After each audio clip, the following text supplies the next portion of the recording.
Hello বন্ধুরা, তো আজকে আমি নিয়ে এসেছি আর একটা নতুন রেসিপি। তো আমি করছি আজকে পেঁপে দিয়ে কচু চিংড়ি মাছ। তো রেসিপিটা দেখো, যদি ভালো লাগে লাইক কমেন্ট শেয়ার করো আর চ্যানেলটা সাবস্ক্রাইব করে যেও। তো দেখতে থাকো। তো বন্ধুরা দেখো, এখানে পেঁপে কেটে নিয়েছি একটা ছোট, আর আলু কেটে নিয়েছি ছোট দুটো, আর এই যে এখানে সামান্য পরিমাণে কচু চিংড়ি নিয়ে নিয়েছি।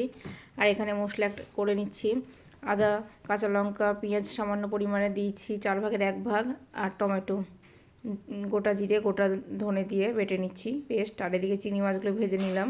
তো ভাজা হয়ে গেছে চিংড়ি মাছগুলো। তো এখানে জিরে ফোড়ন দিয়ে আলুটা ভাজা বসিয়ে দিচ্ছি। তো আলুতে একটু লবণ দিয়ে দিচ্ছি ভাজার সময়।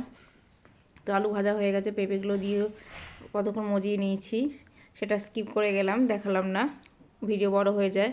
তো এখানে মশলা দিয়ে দিয়েছি, সব রকমের মশলা, পেস্টটাও দিয়ে দিয়েছি একসঙ্গে, লঙ্কার গুঁড়ো, হলুদের গুঁড়ো আর বাটা মশলা সব দিয়ে ভালো করে কষিয়ে জল দিয়ে দিলাম। চিংড়ি মাছটা কষানোর সময় দিয়ে দিয়েছি। তো দেখো এখানে তরকারিটা হয়েই এসেছে। তো নামার আগে দিয়ে সামান্য পরিমাণে চিনি দিয়ে দিচ্ছি। পেঁপে যেহেতু একটু মিষ্টি না দিলে ভালো লাগে না। আর গরম মশলার গুঁড়ো দিয়ে দিচ্ছি, ঘি দিয়ে দিলাম সামান্য, বেশি পরিমাণে দেবো না, অল্প পরিমাণে দেবো ঘিটা। তো রেসিপিটা কেমন লাগলো লাইক কমেন্ট শেয়ার করে জানিও। যদি ভালো লাগে তো চ্যানেলটা সাবস্ক্রাইব করে যেও। তো চলো টাটা, বাই বাই, দেখাবো অন্য একটা কোনো নতুন রেসিপি নিয়ে।